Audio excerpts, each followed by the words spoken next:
இப்படி சுத்து வரல.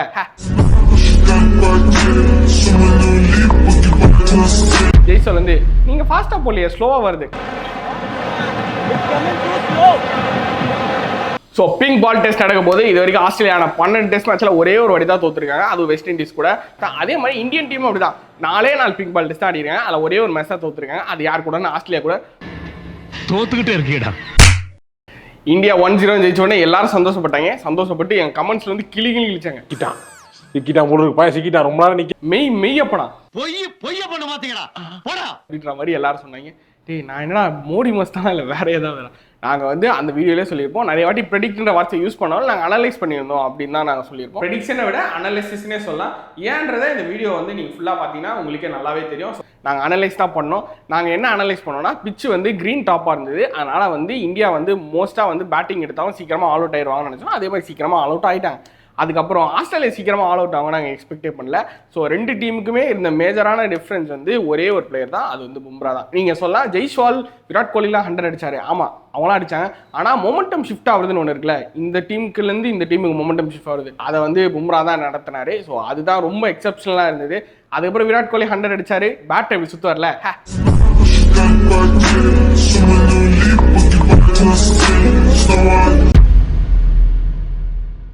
என்ன ஸ்டைல் பண்றான், அந்த மாதிரி நிறைய மொமெண்ட்ஸ்லாம் இருந்தது. ஷார்க் சொன்னதா இருக்கட்டும்,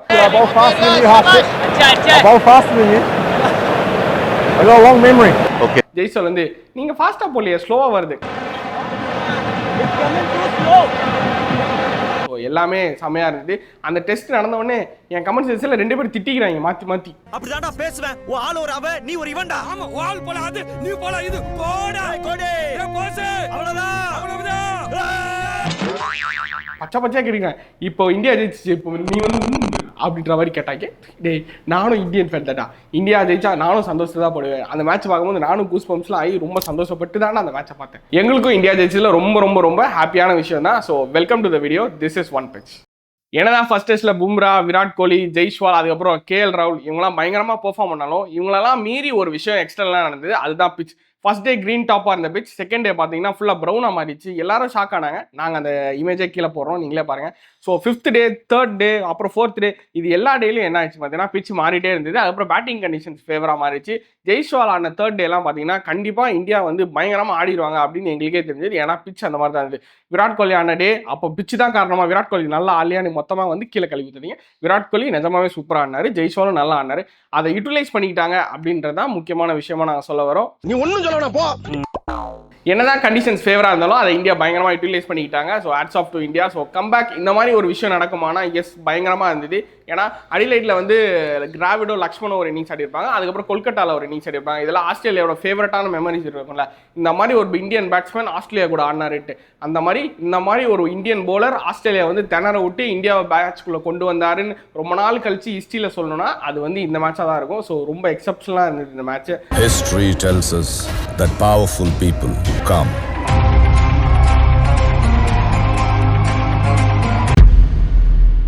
அப்படின்றத நாங்கள் இந்த வீடியோவில் மென்ஷன் பண்ணிக்கிறோம். ரொம்ப நாள் கழிச்சு வீடியோ பார்த்தாலும் எங்களுக்கே கூஸ் பம்ப்ஸாக இருக்கும் பும்ரா போட்ட போலிங்கை பார்க்கும்போது. ஸோ என்னடா இந்தியன் டீம் பற்றியே பேசுகிறீ, ஆஸ்திரேலியன் டீமை பற்றி கிரிட்டிசைஸே பண்ண மாட்டேங்கிறான்னு என் ஃப்ரெண்டு ஒருத்தருக்கான் கழுவி ஊற்றினா நாங்கள் சொல்கிறோம். So Steve Smith, so batting backbone of Australian team இருந்தார். ஸோ அவர் என்னன்னா கடைசியாக 18 மாதம் முன்னாடி ஒரு செஞ்சுரி அடிச்சிருக்காரு, அதுவும் இங்கிலாந்து கூட தான். அவர் வந்து ஜூன் 2023 தான் கடைசி செஞ்சுரி, அதுக்கப்புறம் அவர் செஞ்சுரி அடிக்கல.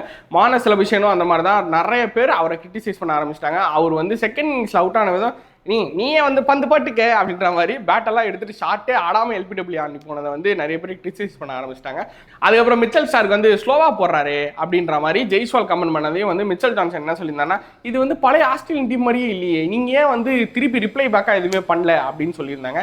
எல்லாருமே ஆஸ்திரேலியா மேலே ரொம்ப டூ ஆர் டை மேட்சாக மாறிடுச்சு. ஏன்னா எல்லாரும் என்ன சொல்ல ஆரம்பிச்சிட்டாங்கன்னா, ஆஸ்திரேலியா டீமை மாற்றுங்க, இவங்க ஓல்ட் ஸ்கூலே வச்சிருக்காங்க, ரொம்ப நாளாக ஒரே டீம் இருக்குது, அதனால தான் இவங்க தோத்துட்டே இருக்காங்கன்னு சொன்னோன்னே ஆஹா என்னடா எல்லாரும் நம்ம பக்கம் திரும்பிட்டாங்க அப்படின்ற மாதிரி ஆஸ்திரேலியா டீம் ஷாக் ஆகிட்டாங்க. So second test is do or die match அப்படின்ற மாதிரி தான் இருக்குது. ஸோ பிங்க் பால் டெஸ்ட் நடக்கும் போது இது வரைக்கும் ஆஸ்திரேலியான 12 டெஸ்ட் மேட்ச்ல ஒரே ஒரு வாட்டி தான் தோத்துருக்காங்க, அது வெஸ்ட் இண்டீஸ் கூட. சமார் ஜோசப் ஒரு இன்னிங்ஸ் போடுவார்ல, அந்த இன்னிங்ஸ் மட்டும் தான் 2 டீமுக்கும் டிஃபரன்ஸாக இருந்து வெஸ்ட் இண்டீஸ் ஜெயிப்பாங்க. அதே மாதிரி இது வரைக்கும் அவங்க எல்லா மேட்சுமே ஜெயிச்சிருக்காங்க, ஒரே ஒரு மேட்ச் தான். அதே மாதிரி இந்தியன் டீமும் அப்படிதான் 4 பிங்க் பால் டெஸ்ட் ஆடிருக்காங்க, அதில் ஒரே ஒரு மேட்ச் தான் தோத்துருக்காங்க, அது யார் கூட? ஆஸ்திரேலியா கூட. தோத்துக்கிட்டே இருக்கீடா. மறக்க முடியாத நாள் 36க்கு இந்தியா ஆல் அவுட் ஆகும்ல, அதாவது இதே அடிலைட் கிரவுண்டில் விராட் கோலி கூட அவுட் ஆயிடுவார், எல்லாரும் கிளிப்பாங்களே இந்தியன் டீமை போட்டு. அந்த மேட்ச் தான் இந்தியா தோத்த ஒரே ஒரு பிங்க் பால் டெஸ்ட். ஸோ ரெண்டு டீமுமே ஈவனாக பாய்ஸ்டாக இருக்கானா இல்லை, ஏன்னா இந்தியா வந்து கான்ஃபிடன்ஸில் பூஸ்ட் ஆயிருப்பாங்க. அவங்க ஜெயிச்ச விதமாக இருக்கட்டும், அவங்க கேமுக்குள்ளே திரும்பி வந்த விதமாக இருக்கட்டும், அது வந்து அவங்களுக்கு கண்டிப்பாக ஒரு பூஸ்டாக தான் இருக்கும். ஆனால் பிங்க் பால் வந்து ரொம்ப முக்கியமான கேம், ஏன்னா பால் பயங்கரமாக ஸ்விங் ஆகும். இனிஷியல் ஸ்டேஜஸில் சரி, அண்டர் த லைட்ஸ் இன்னும் பயங்கரமாக ஸ்விங் ஆகும். So toss is a very crucial factor. Pitch எப்படி ரெடி ஆக போகுதுன்னு கேட்டிங்கன்னா, பிச்சு கண்டிப்பாக க்ரீன் டாப்பாக தான் இருக்க போகுது. ஸ்டார்டிங் டேஸில் பர்த் மாதிரியே தான் இருக்க போகுது, க்ரீன் டாப்பாக இருந்து அதுக்கப்புறம் லேட்டர் ஆன் என்ன ஆகுனா ஸ்பின்னர்ஸ்க்கு அட்வான்டேஜாக முடியும். ஸோ வாஷிங்டன் சுந்தரும் சரி போன வாட்டி பெருசாக பர்ஃபார்ம் பண்ணல, ஏன்னா அவர் பர்ஃபார்ம் பண்ணுற ஸ்கோப் அவ்வளோவா இல்லை. இந்த வாட்டி அவர் பெருசாக பர்ஃபார்ம் பண்ணுறதுக்கான சான்சஸ் இருக்கும் நாங்கள் எக்ஸ்பெக்ட் பண்ணுறோம். ஸோ பிச்சு ஒரு 4 நாள் 5 நாள் ஆச்சுன்னா வாஷிங்டன் சுந்தருக்கு நல்லா திரும்பலாம். ஸோ ஜெய்ஸ்வால் கோலியாக இருக்கட்டும். ஸோ முக்கியமான டிபேட்டு ரோஹித் சர்மா உள்ளே வந்திருக்காரு. ரோஹித் சர்மா உள்ளே வந்தவொடனே கேஎல் ராகுல் தூக்கி கீழே போட்டுருவாங்களான்னு கேட்டாங்க. இல்லை, அந்த மாதிரிலாம் கிடையாது. கேஎல் ராகுல் தான் டாப்பில் ஆடுவாரோ அப்படின்ற மாதிரி இருந்தது. ஏன்னா 2 days ப்ராக்டிஸ் மேட்ச்சில் ஒரே ஒரு நாள் தான் நடந்தது, அதில் கேஎல் ராகுல் தான் ஓப்பனிங் ஆனார்.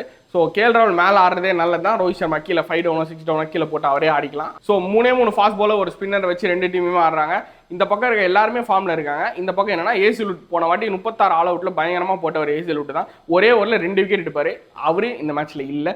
இவங்களெல்லாம் டீமில் ஆஸ்திரேலியன் டீம் ஆட் பண்ணியிருக்காங்க. ஆட் பண்ணி ஆஸ்திரேலியன் டீம் ஒரு டஃப் ஃபைட் கொடுத்து ஜெயிப்பாங்களா, இல்லை மொமெண்டம் அப்படியே கெயின் பண்ணி இந்தியன் டீம் ஜெயிக்குமா அப்படின்றத மேட்சை பார்ப்போம். ஏன்னா இது 2 பேருக்குமே ஒரு டூ ஆர் டை மேட்ச் மாதிரி தான் இருந்தது. ஸோ ஆஸ்திரேலியன் டீம் மேலே ப்ரெஷர் இருக்கானா? எஸ். ஸோ ப்ரெஷரை ஹேண்டில் பண்ணி ஆஸ்திரேலியா ஜெயிக்குதா, இல்லை அதே மொமெண்டம் வச்சு இந்தியா ஜெயிக்கிறாங்களா பார்க்கலாம். ஸோ இந்த வீடியோ உங்களுக்கு பிடிச்சா லைக் பண்ணுங்கள், கமெண்ட் பண்ணுங்கள், ஷேர் பண்ணுங்கள்.